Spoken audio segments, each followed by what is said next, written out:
Hello students, मैं रचना शर्मा आपका अपने YouTube channel Sharma study house में स्वागत करती हूँ। तो बच्चों, आज जो हम वर्कशीट सोल्व करने वाले हैं वो 8th क्लास की इंग्लिश की वर्कशीट नंबर 8 है, जो कि 19 अक्टूबर की वर्कशीट है। और जैसे बच्चों आपको मालूम है, यहाँ पर आपको अपना नाम लिखना है और यहाँ अपने क्लास टीचर का नाम लिखना है। तो बच्चों, आज हम आपका वही चैप्टर जो हम पिछली 4-5 जो वर्कशीट है हमने इसी चैप्टर से की हैं, सुनामी, इसी को कंटिन्यू करेंगे। आपका ये पार्ट 3 है आज इसका। तो आज हम इसके बारे में कुछ और नया और इंटरेस्टिंग जानेंगे। देखिए, ये आपको जैसे पता है सुनामी एक नेचुरल डिजास्टर है, तो इसके बारे में हम और जानेंगे और जो हुआ उस टाइम पर जब सुनामी आई 2004 में, और क्या क्या उसमें घटा, वो हम पार्ट 3 में देखिए आपके पेज नंबर 29 से 30 तक हनी ड्यू की बुक से उसे पढ़ेंगे। सबसे पहले हम देखते हैं कि हमें क्या करना है। देखिए, in worksheet number 7 you read about the behaviour of animal. आपने वर्कशीट नंबर 7 में एनिमल्स के बिहेवियर को पढ़ा था, जिसमें डॉग्स थे, बर्ड्स थे, एलिफेंट थे, फ्लेमिंगोस थे। कि डॉग्स कैसे, मतलब डॉग्स ने घर से निकलने से मना कर दिया था, बर्ड्स उस जगह को छोड़ कर जाने लगे थे, हाथी थे चिंगारने लगे थे सुनामी आने से पहले, और फ्लैमिंगो भी जो ऊंच नीचे जगह को छोड़कर जहां वो लेस करते थे, अंडे देते थे, उससे ऊंचे वाले स्थानों पर जाने लगे थे, क्योंकि उनकी 6th सेंस काम करती है, जिससे कि उन्हें जो धरती पर कंपन होती है उससे पहले ही उसका आभास हो जाता है कि कुछ गलत होने वाला है। इसलिए वो छोड़ छाड़ कर अपनी उन्हें मतलब वो उन्हें इंडिकेट कर ले, उन्हें पता चल जाता है कि ऐसा कुछ होने वाला है। तो इसलिए कम जानवरों की मृत्यु हुई थी इस सुनामी में लोगों की तुलना में। अब देखिए, animal can do amazing thing, यानी कि देखिए आप ही देख सकते हैं कि पशु में इतनी अमेजिंग थिंग होती हैं कि इंसान से भी ज़्यादा उनके अंदर, देखिए हमारे 5 सेंस बोलते हैं, लेकिन एनिमल्स के अंदर 6 सेंस होती हैं। अब सबसे पहले हमें क्या करना है, टास्क 1 में फाइंड, देखिए बच्चों, find out the and write at least one amazing fact about each of the following creature one has been done as example.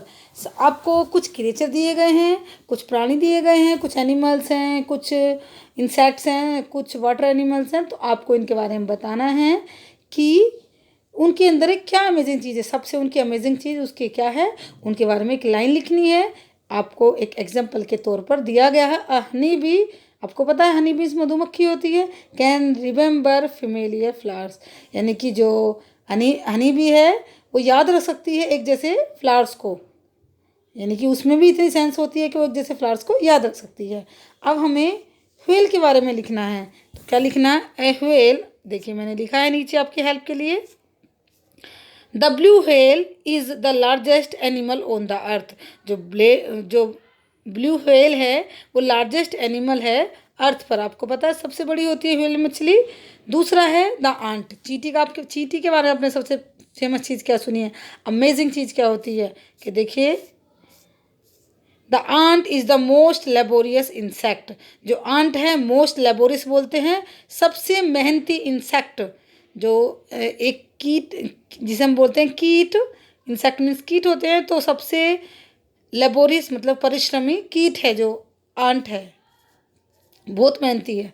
अब अ कैट, कैट के बारे में लिखेंगे एक अमेजिंग चीज़, देखिए the cat is the oldest pet animal about 9,500 years, यानी कि जब से लोगों ने पालतू को रखना सीखा, सबसे पुरानी है इसमें पैट एनिमल है कैट, यानी सबसे पहली पालतू जो बनाई गई थी ये, मतलब बहुत दिनों से पलती हुई आ रही है, लगभग 95-100 साल पहले से पलती हुई आ रही है, मतलब लोग पालते हुए आ रहे हैं, अपना पैट एनिमल बनाते हुए आ रहे हैं लोग कैट को। तो हमने अमेजिंग चीज़ लिख दी। अब नेक्स्ट में देखेंगे हम, नंबर 1 में है, नंबर 1 है क्वेश्चन नंबर 1, दूसरे में देखिए क्या करना है आपको, नहीं सॉरी, पहले आपको ये है task B, let's read the last part of the lesson, यानी कि अभी लास्ट हमारी, इससे आगे इस चैप्टर से कोई रिलेटिव वर्कशीट नहीं आएगी, this is our last part, जैसे कि इसमें बोला गया है, and answer the following question. आपको नीचे दिए गए क्वेश्चन का आंसर फिल करना है इनका, और पहले हमें क्या करना है, ये पढ़ना है। पेज नंबर 29 आपकी हनी ड्यू की बुक से है। अलोंग इंडिया के साथ साथ इंडिया के कोस्ट कौन से तटीय क्षेत्र के अकॉर्डिंग, कोडालोर, आपकी जो इंडिया का कोडालोर कोस्ट है उसके साथ साथ where the thousand of the people perished, जहाँ पर बहुत सारे लोग बह गए, मृत्यु को प्राप्त हो गए। इसमें buffaloes, goats, dogs were found unharmed. वहाँ पर देखा गया कि जो भैंसें थी, गोट बकरियाँ थीं, कुत्ते थे, उनको कोई हानि नहीं पहुँची। The Yala national park Sri Lanka is the home to the variety of the animal including elephant, leopard and 130 species of bird. Yala national park Sri Lanka में है बच्चों। वहाँ पर वो एक मतलब ऐसा घर है जहाँ पर पशुओं की बहुत सारी वैरायटी होती है। उनमें हाथी हैं, लिपर्ड हैं और 130 तरह की पक्षी हैं वहाँ पर। यानी कि नेशनल पार्क है, याला नेशनल पार्क श्रीलंका में। वहाँ पर इतने सारे जो एनिमल्स और बर्ड्स रहते हैं। 60 visitors were watched away from the Patanangala beach inside the park. जो देखिए, एक पार्क के अंदर एक पतंगाला बीच है, उस वहाँ पर 60 लोग, जो 60 देखने वाले थे वहाँ पर आए थे नेशनल पार्क में, वो वॉश अवे मतलब यानी कि बह गए इस सुनामी में। But no animal carcasses were found. देखिए, कारकेस होता है जो पशु मर जाते हैं उनकी डेड बॉडी को बोलते हैं कारकश।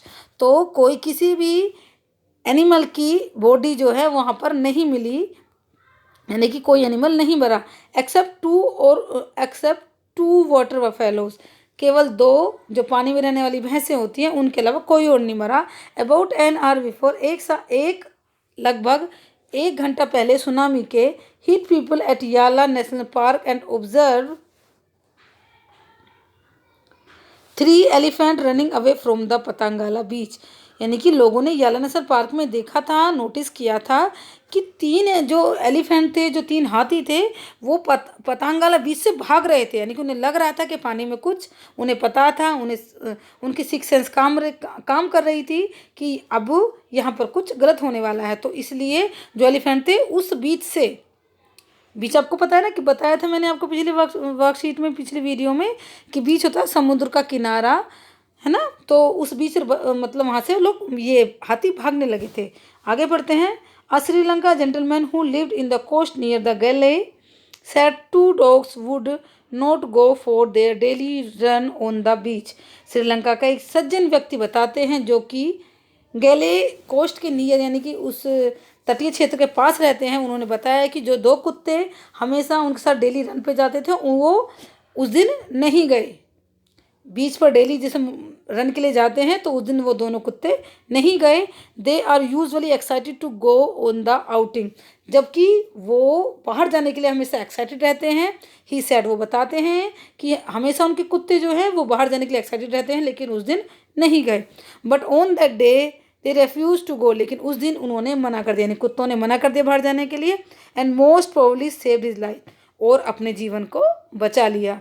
यानी कि इससे हमें पता चलता, इतने सारे एग्जाम्पल से हमें पता चलता है कि डॉग्स के अंदर कुछ ना कुछ, ये तो सेंस ऑर्गन होती है, या जैसे भी कहा जाता है उनके बारे में, वो रियलिटी है। उन्हें पता चल जाता है आने वाली आपदा से पहले ही, जो नेचुरल डिजास्टर होती हैं, प्राकृतिक आपदाएं, उससे पहले उन्हें पता चल जाता है।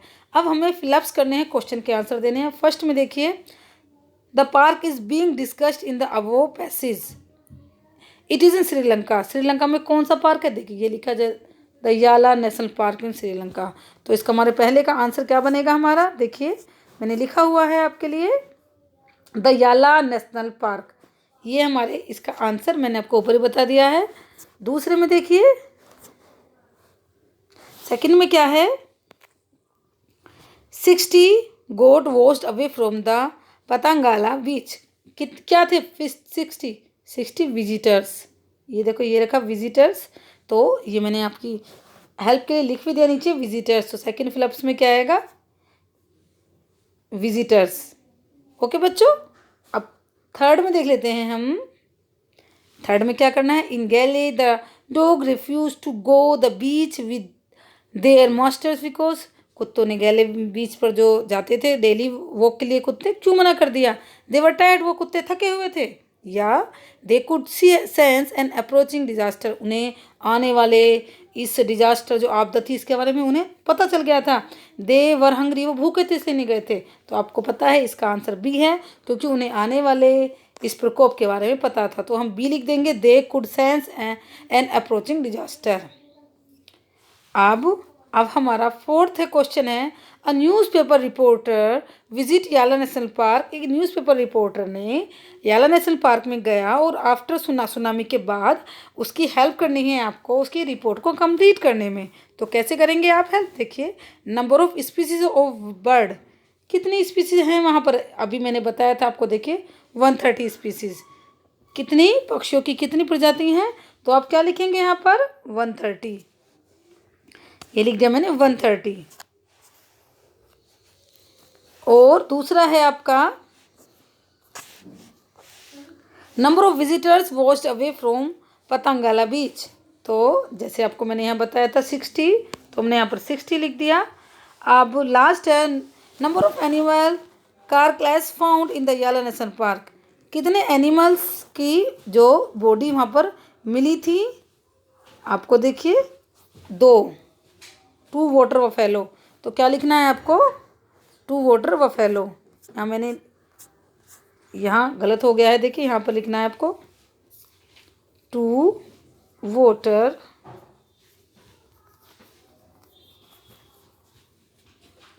बफेलो, यही है ना? तो हम इनको यहीं से भी हम इसको कर सकते हैं, बफेलोस। स्पेलिंग वहाँ पर गलत हो गई थी, मैं यहाँ पे दोबारा लिख देती हूँ आपको। Number of species of bird 130, visitor 60, और कितनी बफेलो? देखिए 2 लिखना है, वाटर, और बफेलो की स्पेलिंग BUFFALOES, ये आपका हो जाता है। तो बच्चों आज की वर्कशीट हमारी कंप्लीट होती है। आई होप आपने एंजॉय किया होगा और आपका चैप्टर भी अभी ये ख़त्म होता है। अब शायद इससे आगे इसकी वर्कशीट नहीं आएगी।